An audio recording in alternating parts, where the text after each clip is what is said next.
Israel ने फलस्तीन के अंदर बर्बरता की तमाम हदें पार कर दी है। इजराइल ने जिस तरह से फलस्तीन में फिर से एयर स्ट्राइक की है, उससे यह पता चलता है कि इजराइल के मंसूबे क्या है, अमेरिका के मंसूबे क्या है। आपको मालूम होगा कि 19 जनवरी 2025 को जैसे डोनाल्ड ट्रंप की सरकार जो है अमेरिका में बनती है, तो सरकार बनने के फौरन बाद डोनाल्ड ट्रंप लगातार जो है उसका श्रेय लेते हुए नेतन्याहू के बीच में और गाजा एडमिनिस्ट्रेशन के बीच में, हमास के बीच में सीज फायर का ऐलान होता है। और कल रात जिस तरह से इजराइल ने सीज फायर का उल्लंघन किया है, इससे पता चलता है कि इजराइल अपने खित्ते में, अपने इलाकों में और इजराइल के अंदर अमन नहीं चाहता है। आपको मालूम होगा कि जिस तरह से 7 अक्टूबर 2023 से जब हमास ने इजराइल के अंदर हमला किया और उसके बाद इजराइल के लगातार हमला आते रहे हैं, और इस हमले के बीच में कई मर्तबा यह घटना देखने को मिली है कि कई मर्तबा यह सीज फायर का अनाउंस हुआ है, कुछ कुछ दिन के लिए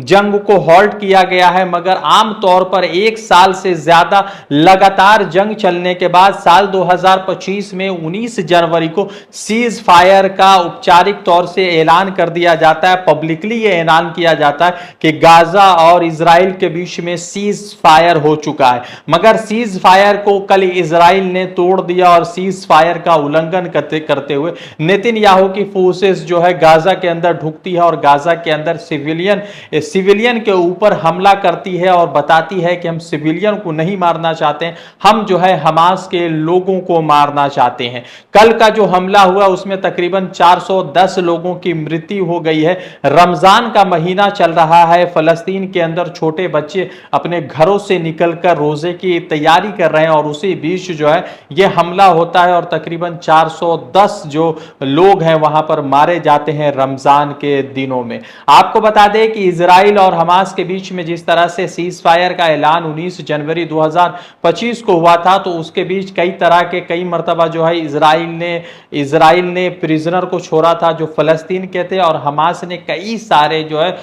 होस्टेज को छोड़ा जिसको 7 अक्टूबर 2023 से लगातार बंदी बनाकर रखा गया था। आपको बता दें कि कल हमला हुआ, हमले में 410 से ज्यादा लोगों के मरने की खबर आती है, और उसी बीच जो है इजराइल के प्रधानमंत्री नेतन्याहू ये कहते हैं कि सीज फायर को लेकर और कुछ लंबा एक्सटेंड नहीं हुआ है। तो दूसरी तरफ अमेरिका ने कल यमन में हमला कर दिया, और यमन में हमला करने के बाद वहां पर भी 30 लोगों की मौत हो गई। अमेरिका के प्रेसिडेंट डोनाल्ड ट्रंप ने कहा कि वो हूतियों पर हमला कर रहे हैं क्योंकि हूती रेड सी के अंदर जो है शिप को कब्जा कर रहे हैं, वहां से माल छीन ले रहे हैं। तो दूसरी तरफ जो है हूती ने यह कहा है कि अमेरिका का यह प्रोपेगेंडा है, अमेरिका ने जो हमला किया उसमें कई सारे सिविलियन भी मारे गए। अब आपको बता दें कि कल जिस तरह से इजराइल ने हमला किया, उस इजराइल के हमले में तकरीबन 400 लोगों के मरने की खबर आती है। और अगर आप आंकड़ों की बात करेंगे तो जब से 7 अक्टूबर 2023 से जब से ये जंग शुरू हुई है, इस जंग में तकरीबन 61,000 से अधिक लोग जो है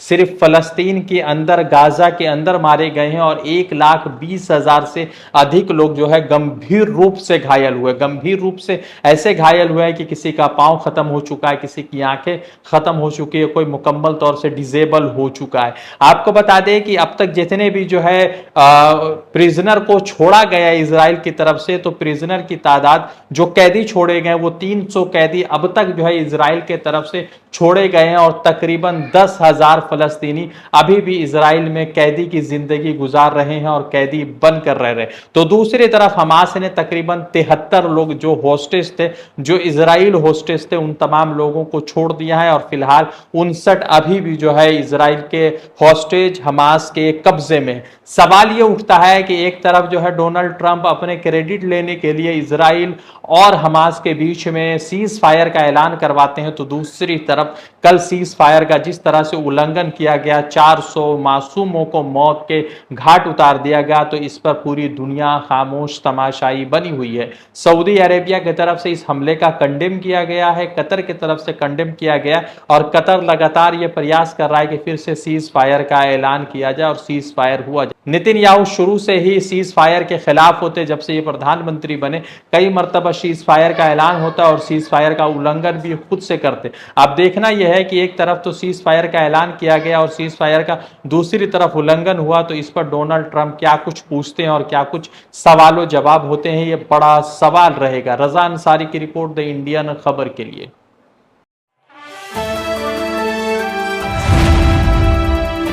द इंडियन खबर, सच आपके सामने।